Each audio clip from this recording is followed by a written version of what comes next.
सिर्फ सनसनी नहीं, मुद्दा संघर्ष और अधिकार की बात। वह खबर चाहे जो भी हो, लोकसर का स्पष्ट नजरिया होता है। अभिवादन स्वीकार करिए दरवेश आनंद का। आज हम बात करने जा रहे हैं छत्तीसगढ़ के एक प्रभावशाली और संगठित समाज साहू तेली समाज की। क्या समाज को राजनीति में उचित प्रतिनिधित्व मिल रहा है? क्या युवाओं को शिक्षा और रोजगार के पर्याप्त अवसर मिल रहे हैं? और क्या संगठन जमीनी स्तर पर समाज को मजबूत बना पा रहा है? और समाज अपने अधिकारों को लेकर चुप क्यों है?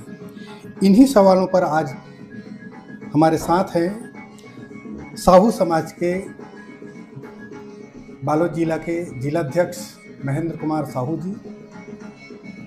साहू जी, आपका हमारे चैनल लोकसर में बहुत बहुत स्वागत है। हम बातचीत का सिलसिला शुरू करते हैं। इसके पहले हम चाहेंगे कि हमारे दर्शकों को आपका एक छोटा सा परिचय हो। मेरा नाम महेंद्र कुमार साहू है। मेरा ग्राम अरकार का निवासी हूँ। मैं अभी जिला साहू संघ बालोद में अध्यक्ष के पद पर क्वालिफाइड हूँ और मेरे 2 बच्चे हैं। एक MBBS डॉक्टर है, बालोद डिस्ट्रिक्ट हॉस्पिटल में पोस्टिंग है उसका। एक सिविल इंजीनियर है जो नेहरू नगर में निवास करता है। और मेरा पिताजी वर्तमान में रिटायर्ड शिक्षक हैं। नवंबर 2025 में प्रिंसिपल के पद से रिटायर हुए हैं।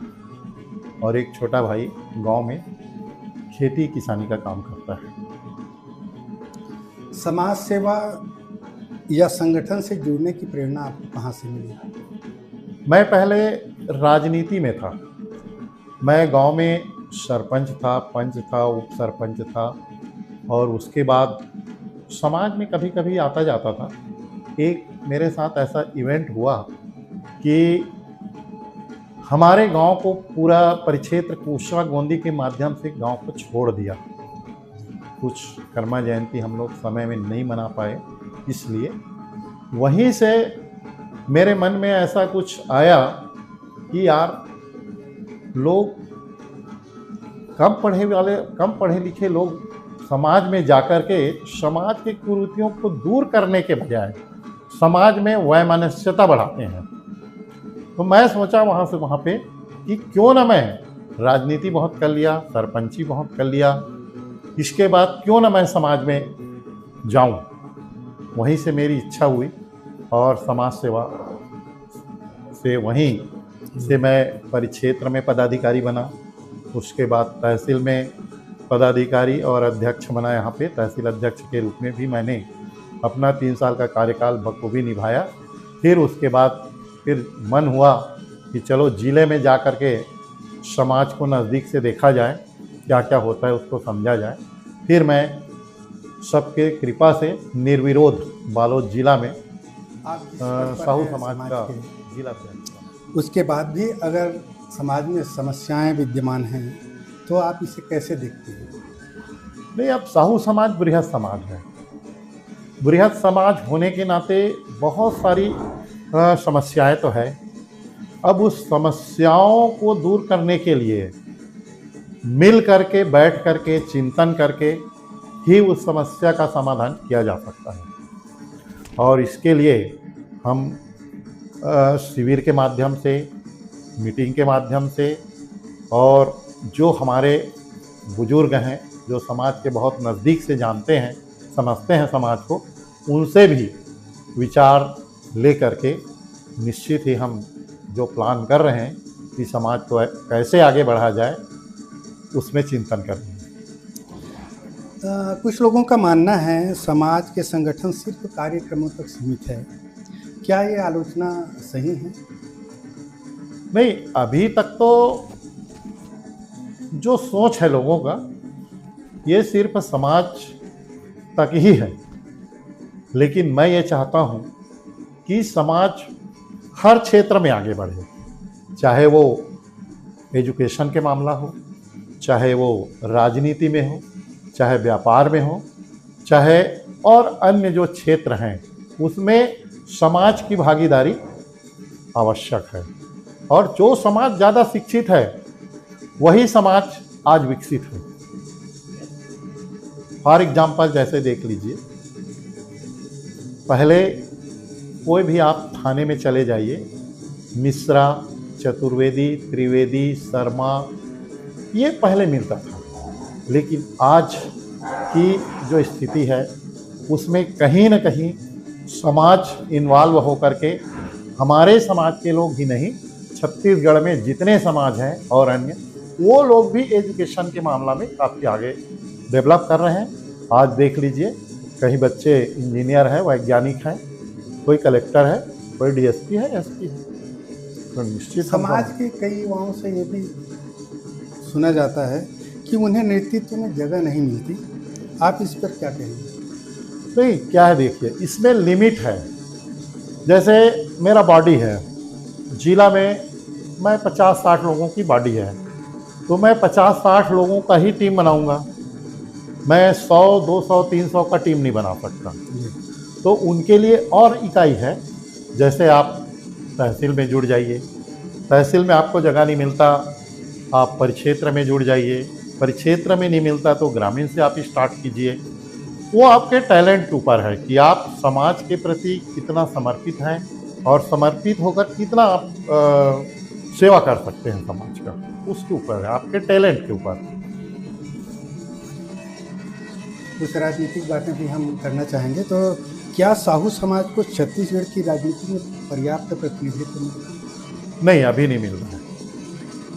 अभी समाज को तो दोनों पार्टी, चाहे वो कांग्रेस हो चाहे बीजेपी हो, जो जनसंख्या के हिसाब से हमारे समाज को प्रतिनिधित्व नहीं मिल रहा है। हम तो ये चाहते हैं कि हमारी जो जनसंख्या है वर्तमान में, उस हिसाब से समाज को आने वाले दिनों में प्रतिनिधित्व मिले, और नहीं मिलेगा तो उसके लिए भी समाज एकजुट होकर के समाज के लिए लड़ाई लड़ेगा। आपको ऐसा नहीं लगता कि राजनीतिक दल सिर्फ चुनाव के समय ही समाज को याद करता है? नहीं, अभी तो है, वास्तविक में है। अभी देख लीजिए, अभी वो चाहे सरकार बीजेपी की हो चाहे कांग्रेस की हो, जब जब चुनाव आता है तब तक समाज के लोगों को खोजते हैं, कहाँ गए हैं, उनको बुलाओ, ये कहाँ है, वो कहाँ है। तो समाज अभी तक तो जो पार्टियां कर रही हैं समाज के प्रति दुर्व्यवहार, यूज़ एंड थ्रो, उपयोग करो और भूल जाओ, ये वाली कहानी है। लेकिन आने वाले दिनों में हम लोग डट के इसके मुकाबला करेंगे। और हमने पिछला, जब मैं तहसील का अध्यक्ष था, तो समाज के लिए मैं अलग से कैंडिडेट खड़ा करके चुनौती भी दिया था। मैं, दुर्भाग्य है कि हमारा समाज के जो हम कैंडिडेट दिए थे वो नहीं जीत पाई। लेकिन उसके बाद जो चुनाव हुए, चाहे वो जिला का हो, जिला पंचायत का, चाहे जनपद का पंचायत का हो, चाहे ग्राम पंचायत का हो, चाहे पंच का हो, उसमें सबसे ज़्यादा गुरूर और बालोद में अगर कोई चुनाव जीत के आए हैं वो साहू समाज के आए, पूरा आप देख लीजिए। तो कहीं न कहीं उसका लाभ समाज को मिला है।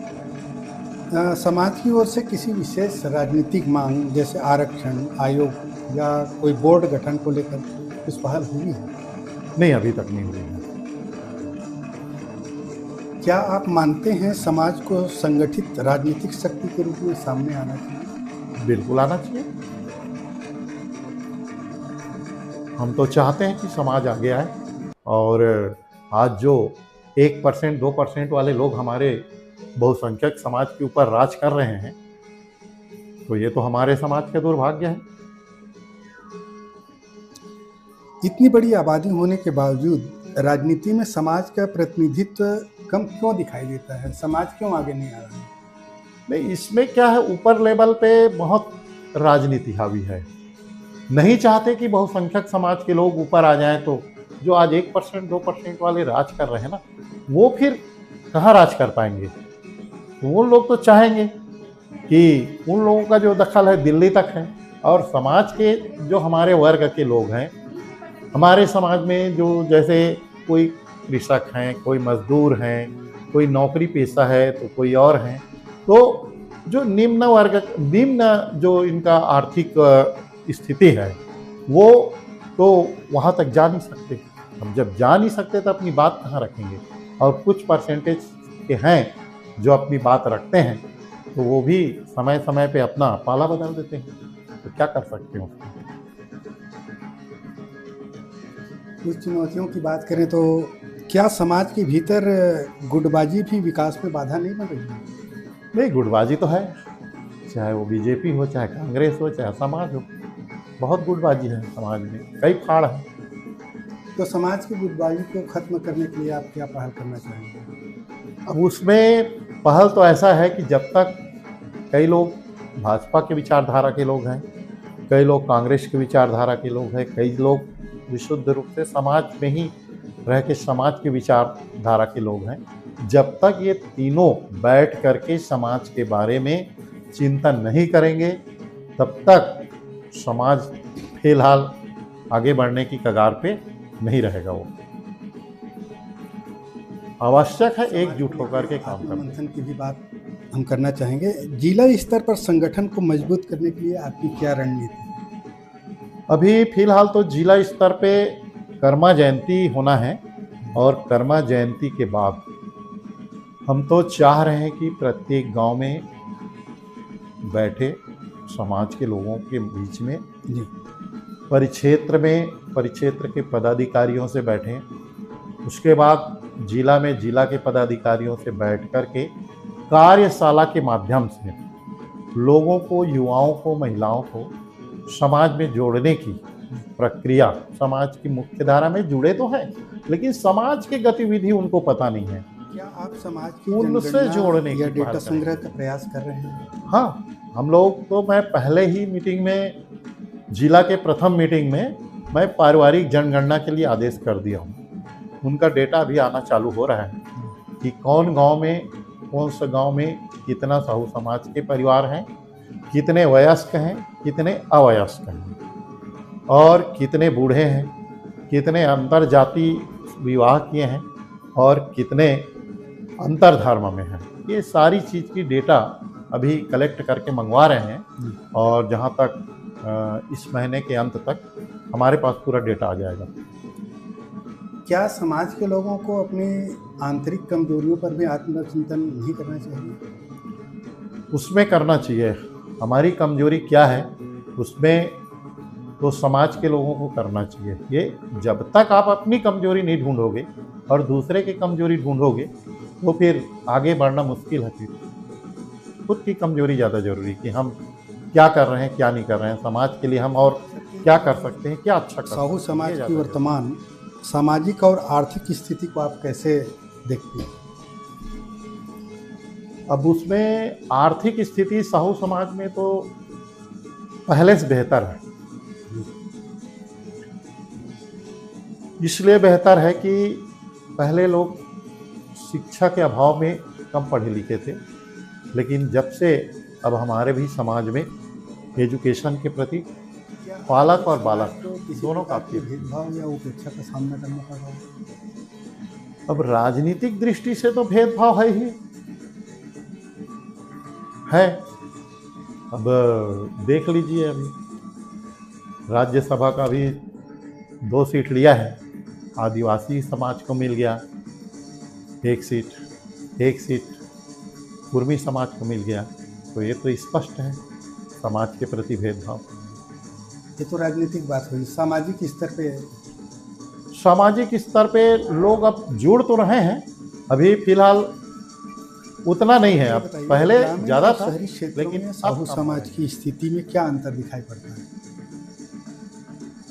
ग्रामीण में समाज की स्थिति तो पहले से बेहतर है, लेकिन उसको और अच्छा करने की ज़रूरत है।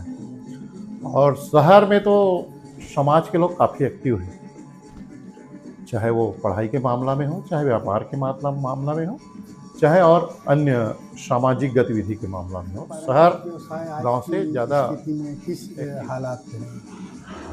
नहीं, अभी तो हमारा पारंपरिक व्यवसाय पूर्वजों के हिसाब से था, हमारा तेल बेचने का काम था। लेकिन अब तो कोई तेल बेचता नहीं है। अब तो सब लोग अपने हिसाब से, कोई इंडस्ट्रियल में काम कर रहे हैं, कोई अपने हिसाब से बिजनेस चयन करते हैं। ऐसा कुछ नहीं है कि हम तेल ही हैं तो तेल बेचे, ऐसा नहीं है। कोई कपड़े का दुकान कर रहा है, कोई जूते का दुकान है, कोई हार्डवेयर का दुकान है, तो कोई और बहुत सारा है, अपने अपने हिसाब से करते हैं। सामाजिक स्तर पे बैठकों में अक्सर बहुत जगह सुनने को ये आता है कि दहेज प्रथा, फिजूल खर्ची, दिखावा, क्या समाज इन कुरीतियों से पूरी तरह मुक्त होने की कगार पे है? नहीं, अभी पूरा मुक्त नहीं हुआ है। अभी प्रदेश में पिछला मीटिंग में मैं गया था, तो वहाँ एक प्रस्ताव हुआ है कि फिजूल खर्ची, जैसे प्री वेडिंग है, प्री वेडिंग को पूर्णतः प्रतिबंध करने का जो लक्ष्य प्रदेश साहू संघ के द्वारा रखा गया है, तो निश्चित ही आने वाले दिनों में ये फिजूल खर्चे पे रोक लगाने का काम करेगा। और उसके बाद और जो बहुत सारे हैप्पी बर्थडे वगैरह के नाम से बहुत सारा खर्च होता है। दहेज प्रथा वैसे हमारे समाज में फ़िलहाल ज़्यादा वो नहीं है, डिमांड नहीं करते, लड़के वाले डिमांड नहीं करते कि आप इतना दो तो उतना दो। ये है अपना इच्छा है तो दो, नहीं है तो मत दो। ऐसा समाज में महिला नेतृत्व की भागीदारी को लेकर आपकी क्या पहल है? नहीं, हम तो समाज में, हमारे यहाँ तो पूरा महिलाओं का अलग से प्रकोष्ठ का गठन किया गया है, महिला प्रकोष्ठ, जिसमें उन लोग महिलाओं को जागरूक करने का काम करते हैं। और सिर्फ जिला में महिला प्रकोष्ठ है ऐसा नहीं है, तहसील में भी महिलाओं के लिए अलग प्रकोष्ठ बनाया गया है, परिक्षेत्र में भी बनाया गया है, प्रदेश में भी है और गांव में भी है। तो कोशिश समाज का ये है कि महिलाएं ज़्यादा आकर के समाज में पुरुषों के साथ भागीदारी रखें। अंतर्जातीय विवाह को लेकर समाज का क्या दृष्टिकोण है? नहीं, अब अंतर्जाति तो फिलहाल बहुत बड़ा हमारे लिए सरदर्द है वो, और हम लोग तो हर मंच से बोलते हैं कि अंतर्जातीय विवाह ना करें, और हर मंच में बोलते भी हैं और बताते भी हैं कि अंतर्जाति करके आप अपना काम तो निकाल लेते हो, लेकिन आने वाला जो पीढ़ी है वो परेशान होता है। इसलिए अंतर्जाति में तो हम तो पूर्ण प्रतिबंध लगाने के प्रयास करते हैं, लेकिन नहीं होता। आजकल ऑनलाइन की ज़माना हो गया है, पता नहीं कहाँ कहाँ से उन लोगों का सेटिंग हो जाता है, हमको खुद नहीं पता रहता है। फिर भी हम लोग अपने स्तर पे खूब प्रयास करते हैं कि इसमें ऐसा अंतर्जातीय प्रकरण ना आए, ऐसा करते हैं। एक प्रश्न फिर से रिपीट हो रहा है, क्या समाज में आपसी गुटबाजी या विभाजन की समस्या?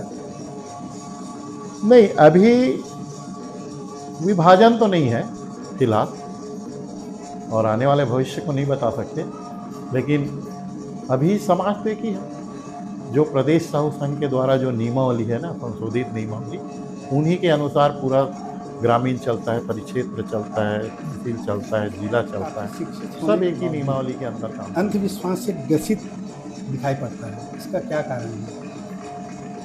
अब उसमें नहीं, शिक्षित तो है लेकिन पूरा 100% शिक्षित भी नहीं है। बहुत से गांव में आप जाकर देखेंगे तो आज भी शिक्षा के अभाव है, और शिक्षा के, मुझे लगता है कि शिक्षा के अभाव के कारण ये ऐसा होता है।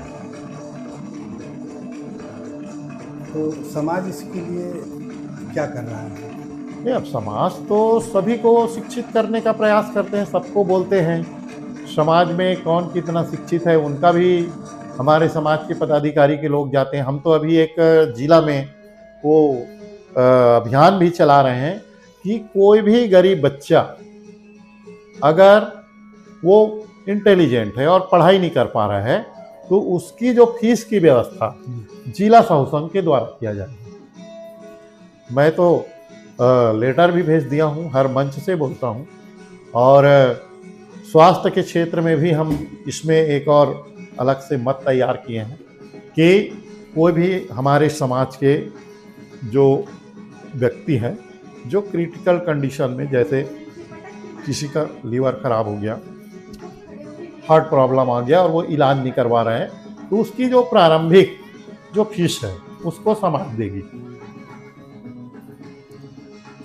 अन्य पिछड़ा वर्ग में साहू समाज की बड़ी आबादी है, इसके बाद भी वे अपने अधिकार के लिए चुप है, विशेषकर आरक्षण को लेकर। अब ये हाई लेवल का काम है और जब भी आरक्षण के मामले में अगर कोई चर्चा हो या रैली निकले या कुछ भी हो तो निश्चित ही जिला साहू संघ उसमें पूरी तन्मयता के साथ साथ देगी। और रही बात आरक्षण, तो आरक्षण तो हमारा अधिकार है और हमको मिलना चाहिए। तो चुप बैठे रहने से कैसे आरक्षण का अधिकार आपको नहीं मिलेगा? तो उसमें तो लड़ाई लड़नी पड़ेगी। और ये आरक्षण का लेकिन मामला इतनी बड़ी आबादी होने के बाद भी छत्तीसगढ़ जी जी में साहू समाज बिल्कुल चुप है, कहीं दिखाई नहीं देता। हाँ, ये आरक्षण का मामला सिर्फ साहू लोगों का नहीं है, ये जितने ओबीसी लोगों का है सबका मामला है, क्योंकि साहू भी ओबीसी में आता है। और जब सब समाज मिलके इसमें अगर एक होकर के अगर लड़ाई लड़े तो निश्चित ही सफलता मिलेगी, क्योंकि आरक्षण का लाभ तो सभी समाज को मिलता है, सिर्फ साहू लोगों के लिए तो आरक्षित नहीं रहता है। नहीं, मेरा सवाल ये था कि ओबीसी अन्य पिछड़ा वर्ग में साहू समाज की आबादी सर्वाधिक है, बड़ी आबादी है, लेकिन वो पीछे क्यों है? पीछे क्यों है? अब इसमें क्या बोल सकते हैं, समाज के लोग तो जागरूक तो रहते हैं, लेकिन समय समय पर ऐसा काम करते हैं। क्योंकि पिछले बार यहाँ एक मीटिंग तो हुआ था, मैं जब तहसील अध्यक्ष था तो उसमें भी आरक्षण की बात हुई और हमारे उच्च बड़े जो पदाधिकारी हैं उनसे चर्चा साहू समाज में ज़्यादा पहल करने की जरूरत है। माता कर्मा को संत के रूप में देखा जाता है या कि भक्त के रूप में? नहीं, अब उसमें तो संत माता भक्त कर्मा भी बोलते हैं, लेकिन दोनों तो फिट नहीं होता ना, या तो भक्त होगा या तो फिर संत होगा। संत अलग है और भक्त अलग है। फिलहाल तो भक्त माता कर्मा ही ज़्यादा सूटेबल है, क्योंकि भगवान कृष्ण की भक्त थी वो। जी, आप भक्त अपने माता कार्यकाल करना ज़्यादा में ठीक है। समाज के लिए क्या बदलाव लाना चाहते हैं? समाज में क्या बदलाव लाना, क्या देखना चाहते हैं आप अपने कार्यकाल में? मैं अपने कार्यकाल तो अभी मेरा स्टार्ट हुआ है, मैं कोशिश मेरा ये रहेगा कि समाज में जो युवा हैं, महिलाएं हैं, जो आज युवा लोग जो पाश्चात्य जो सभ्यता जैसे फिल्म है, टीवी है, और ये जो टीवी संस्कृति से के कारण जो युवा हमारे युवा हैं जो समाज से दूर हो रहे हैं, उस युवाओं को मैं समाज से जोड़ना चाहता हूँ। जो महिलाएं समाज के बारे में नहीं जानती लेकिन समाज में जरूर आती हैं, कभी कभी आती, साल में एक आध बार कर्मा जयंती में, उस महिलाओं को मैं समाज में जोड़ करके समाज को आगे बढ़ाना चाहता हूँ। जिलाध्यक्ष होने के नाते साहू समाज के आप समाज को क्या संदेश देना चाहेंगे? अब हम तो जिलाध्यक्ष के नाते यही कहेंगे कि साहू समाज एक अच्छा ऐसा अनुकरणीय कार्य करें कि अन्य समाज हमारे समाज का अनुकरण। मैं तो युवाओं से कहूँगा कि आप समाज में जुड़िए, क्योंकि आप आने वाले भविष्य में समाज के भविष्य हैं और आपके ही कंधों पे समाज की जिम्मेदारी जाने वाला है।